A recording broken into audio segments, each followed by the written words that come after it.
Well, Chandler and I met in May of 2012, and we started talking, and he asked me out on a date, and he showed up in my driveway, and I told him I'd meet outside because I have a mean dog, and so I was worried my dog would go after him, so I told him I'd meet him in the driveway, and I met him in the driveway, and he was dressed up and looked like a complete gentleman, and he had his cowboy boots on, and he opened the door for me, and we went down to Saltgrass, which is right down there from my house, and I knew he was a true country boy because the first thing he ordered was a medium rare prime rib and a beer. Do you remember what I ordered? Filet mignon and a pina colada. What do you think? New Year's steak from the city. And so the weather hadn't been too bad, and we went back to my house, and it was starting to rain a little bit, and we went back to my house to watch some TV, and I let him inside, and I told him I wasn't going to let my dog out because she doesn't particularly like men. And he was like, no, let her out. And I let her out, and within 10 minutes, she was on his lap. And now she's your baby girl. She's a wonderful dog. And it started pouring while we were inside watching TV. And I work at a vet clinic, and I had to go walk the doctor's dogs because they were staying overnight. And it was about 9 o'clock. It was about 9 o'clock. Yeah. And I went outside, and I realized that this is going to be an interesting night because the water was up to the first step on my porch. So I put on a pair of boots and a pair of pants and a t-shirt and a sweatshirt. And I walked out and stepped in the water, and the water was immediately halfway up my calf. And by the time I got to the clinic, it was almost up to the knees. And I was soaked. I was a drowned rat. I still remember whenever you walked back in, I was like, this woman is crazy. Anything that she would do for a dog like that. Wow. So I knew that she was going to just be soaked from head to toe. So I was just standing at the door waiting for a towel, which took me about 20 minutes to find in her house. And on my way back from the clinic, when I was walking back, I looked at his truck, and his tires were sunken about a foot into the mud. So there was no way, because I have a dirt driveway, there was no way he was getting out of the driveway. Yeah, that was an interesting call to make to my sister and brother-in-law saying that. Yeah, because you were living with your sister and brother-in-law at the time. So you ended up having to stay the night. Yeah, that was very interesting for the first Very interesting for the first date. But you were a perfect gentleman.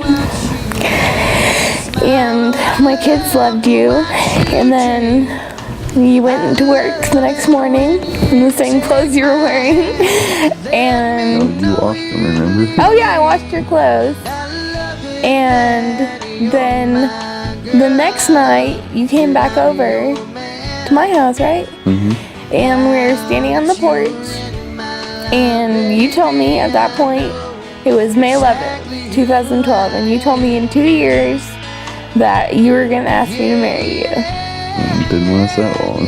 You made it 5 months until you asked me to marry you. Well, I guess I'm a sucker for you.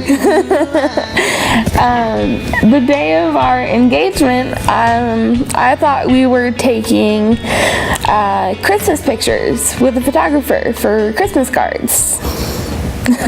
Wrong. And I was upset because Chandler got up in the morning and he told me he had to go to work, and it was probably 10 in the morning, and it was both of our days off, and he was like, well, I gotta go to work, and he worked about an hour away at that time.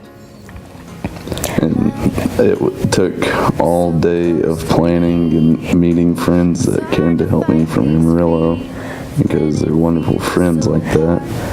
And I had planned the whole engagement at McKinney Falls State Park, and she knew nothing about it. No, I thought we were going to see a photographer. So his sister, Ashley, who was his cohort in this whole thing, we had a girls' day and we went and got our nails done. Got all prettied up. Yeah, we're at our house getting all ready, and I thought we were getting ready for a photographer, so I got all prettied up, and then she drove me and we got to the park, and I was like, okay, this is kind of weird. Why are we at a state park and it's almost dark? And she kept telling me the photographer is running late. And earlier that day, I thought you were mad at me because you weren't picking up my calls, and every time I talked to you, you were real brief and kind of short with me. And I was like, I finally asked you at one point, I was like, are you mad at me? And you were like, no, I'm not mad at you. I was like, okay. I was like, what did I do? Couldn't figure it out. So Ashley and I are getting ready, and then we drive to the park and we start walking down the path.